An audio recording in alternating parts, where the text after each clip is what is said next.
Hi everyone, I am back with another review of this very popular or unpopular, how else you ever you want to put it, movie called Leave the World Behind. It's available on Netflix. Now, it stars Julia Roberts, Ethan Hawke, and some of the other star casts. So the story begins with this family who decides to take an impromptu vacation away from the city. They rent a house, I'm gonna say Airbnb.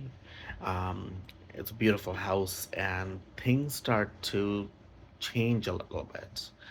Uh, it feels like something's happening. Like the internet goes first, then there is this ship that's they're at the beach enjoying themselves with other people, and all of a sudden there's a ship that's coming and coming and coming, and the girl, the daughter, says, "Oh, the ship is coming this way," and then it's still coming this way, still coming this way, and you kind of see it coming. What's going to happen?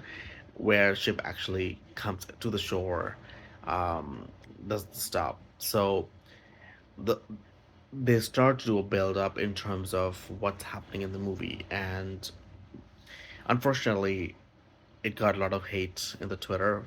I don't know if it's unfortunate or not.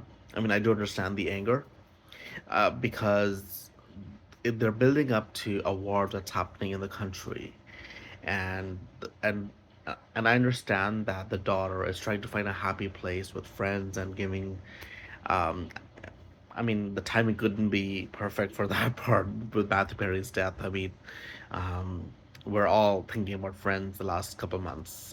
It's just been that way ever since Matthew Perry's passing. It's just horrible, and I do understand that the story just stops, and in the end, and it's with daughter finally watching the series finale because she's like, we don't know what's gonna happen to Ross and Rachel.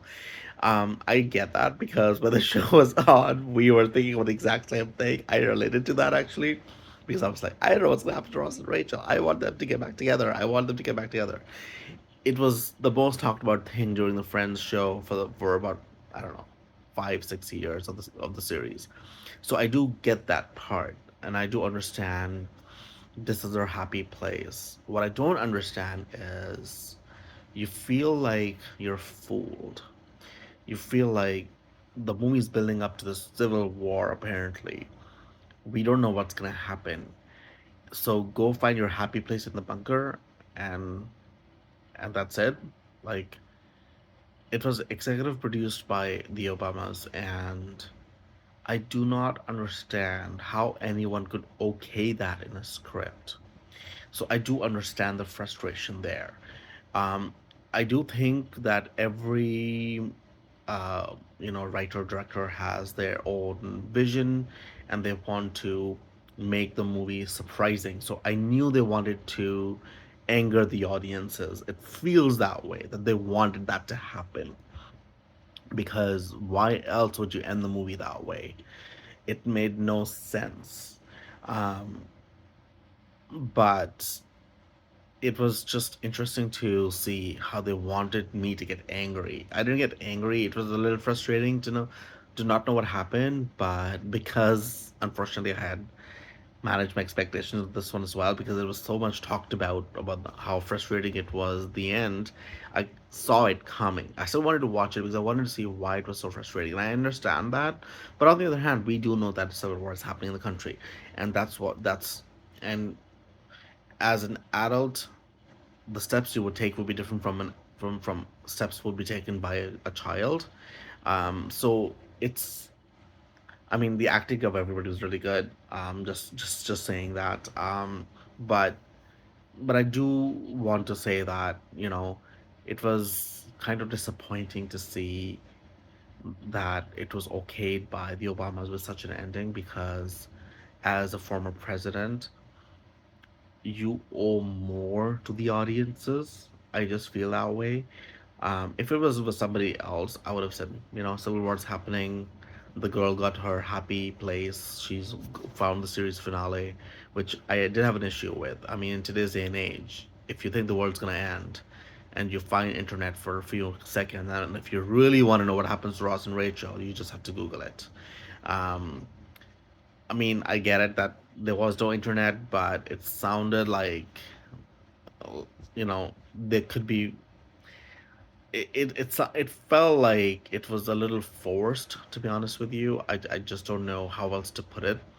Um, I did enjoy the rest of the movie because it was written really well. The planes crashing in the ocean and the mysterious guy walking into the door and saying he's the owner, but he's there because he didn't go back to the city. Um, it was interesting to watch the dynamic between the racism that was brought on and the how that's handled, and that was expected. It's an Obama movie. Racism was gonna be handled. I mean, I was surprised by it, and then I was like, yeah, I'm not that surprised. It was kind of expected they were gonna handle that with what's going on in US. So I do I just want to say that if you are going to watch the movie, manage your expectations accordingly. Um, except for the last 5 minutes, the movie is actually really good. It's written really well. It's the mystery is building up, and you see bits and pieces of what might be happening. People are thinking of what's going to happen or how they're going to react, how civil war can begin, and that's something that is important to know, especially in the world we're living in right now. So that's why it's a good movie to watch. I apologize for the long review, but I wanted to talk about it in a little bit more detail. So I would say if you can ignore the last 3, 4 minutes of the movie, watch it. Um, and even if you can't ignore it, just think about it as an homage to Matthew Perry, and think of him if you love Friends.